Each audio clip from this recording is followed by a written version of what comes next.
Today's story is about one of the most horrible train accidents in the United States. But what most people remember is what is supposed to be happening today.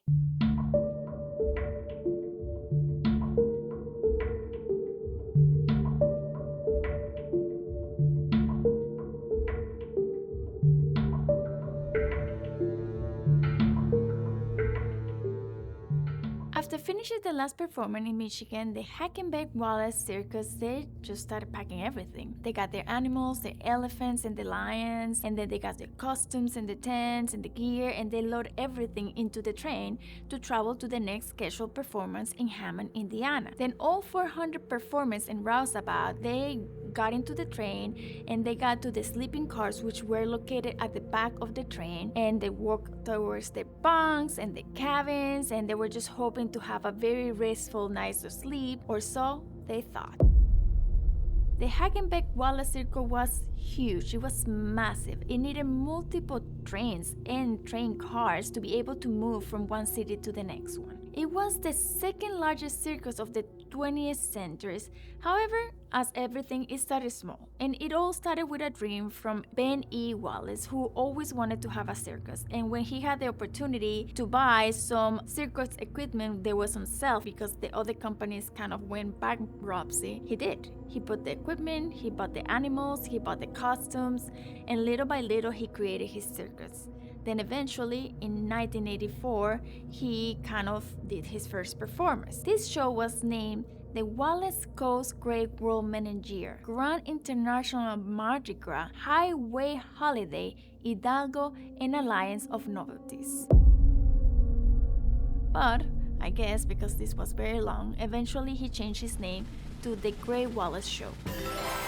Now, as the years went by, this circus started getting bigger and bigger. He would buy any equipment that he needed and hire new performers. And eventually in 1907, Wallace ended up buying the Carl Hagenbeck Circus, which was an animal show. And it became as what we know today as the Hagenbeck-Wallace Circus. Now let's go back to the morning of June 22nd of 1918.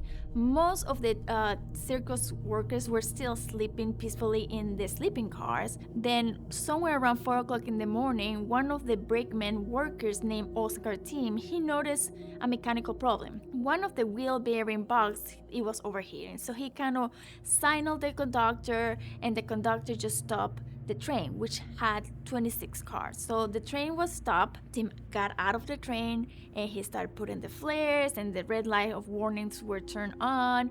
And as soon as he was doing that, he realized there was a light coming towards them, and then he noticed this was another train. So he thought, okay, this train is gonna stop as soon as he see all the red lights and the warnings, but the train didn't. And the closer he got, Tim started running towards the incoming train and waving his hand, and he kind of turned another flare trying to sign the conductor of the incoming train that they were stopped. But no matter what he did, the train just didn't stop. When the train finally passed him, he threw the flare towards the front cabin, but almost immediately the incoming train just crashed into the circus train. Once the incoming train crashed, he hit first the caboose, then the first sleeping car, then the second, and then the third, where it finally stopped.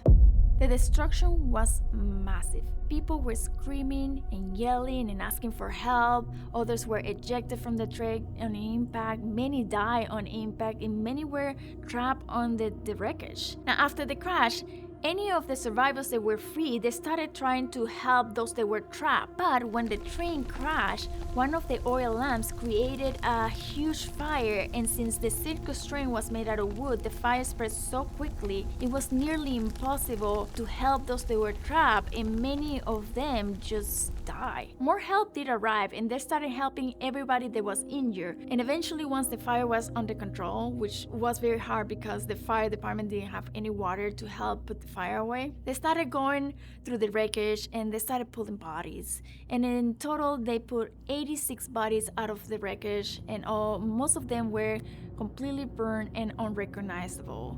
People were taken to funeral homes, and the ones that were injured, they were taken to different hospitals. But what happened that day? Why did they have that collision? And the answer is Alonso Sargent. And the thing is that he was the driver of the approaching troop train, and he had a very long day with very little sleep. And he knew that once he started working, he wouldn't be able to eat. So he decided to eat a couple of big meals before he started work. Then around 10:35 p.m., he just left Michigan, and everything was fine for the most part. But eventually, that night became very windy, and he decided to close the window. And the combination of the warm air inside the cabin and the motion of the train, plus the heavy meals and the lack of sleep, made him fall asleep. Meanwhile, Gustavo Klaas, who was the fireman in charge of keeping up the engine running, basically, he saw when Dean threw the flare and hit the front cabin. And then he looked up and he realized what was about to happen. So he freaked out and he started screaming, "Alonso!" and trying to wake him up. But by the time Alonso woke up, the only thing that he saw was the red tail lights of the parked circus train before he hit the circus train at full speed. Both Alonso and Gustavo, they were arrested and they were criminally charged, but the jury was deadlocked basically, and this led to a mistrial, and the prosecutors just decided not to press charges anymore. So basically they walked free. I'm pretty sure with a very heavy conscience, but they walked free. So as most people from the circus say, the show must go on, and eventually the Hagenbeck-Wallace Circus was able to continue to do the performances after only missing one show, which was the one they were driving to that day in Indiana. And this was mostly because other circuses around the country have heard about this horrible accident and how many people had died, and they actually lent them equipment and they sent staff and performers, and they were able to continue with the show. And they did for many years until they did the last performance in 1936. Now, 5 days after the crash, the survivors were able to gather in the Woodland Cemetery in Forest Park, Illinois. Most of the bodies they were able to rescue, they were either unclaimed, unnamed, or unrecognizable. So a lot of these graves are just marked as unknown female or unknown male, and a few of them they were identified, they do have their names, but there's a couple that the people were identified by the role they play in the circus. So you can find gravestones that say Baldy or Four-Horse Driver or Smiley. Now this area of this cemetery, the one that is known as the Showmen's Rest, is only dedicated for people who work in the circus, and it has 5 beautiful elephant statues with the trunk down, showing a sign of mourning or grief. And here is where the spooky begins. Some people claim that sometimes when they are visiting the Showman's Rest, they can hear elephant trumpets or elephant cries, even though there was no elephant that died that day in 1918, and there's definitely no elephant buried in that cemetery. They also sometimes can hear circus music and like people laughing. Another person claimed that one time they felt the earth shaking as if a bunch of elephants was trampling past them. Others said that sometimes when they are in there, they feel this kind of presence around them. They make them feel kind of uneasy, and sometimes making the hair of their arms kind of stand up. And at one time, someone even felt as if they were being pushed. To be fair, the Brooklyn Field Zoo is kind of close by, so some people said that the elephant sounds come from the zoo. However, the last elephant that was in this zoo was left in 2010, so if anybody have heard an elephant trumpet or elephant crying after 2010, well, that theory is out of the window. As always, thank you for being my plus one. I really hope you enjoyed this story. This story was very tragic and sad. I cannot imagine all those people that were trapped under the wreckage and they were still alive, and then see the fire all around them, and that must be a horrible death.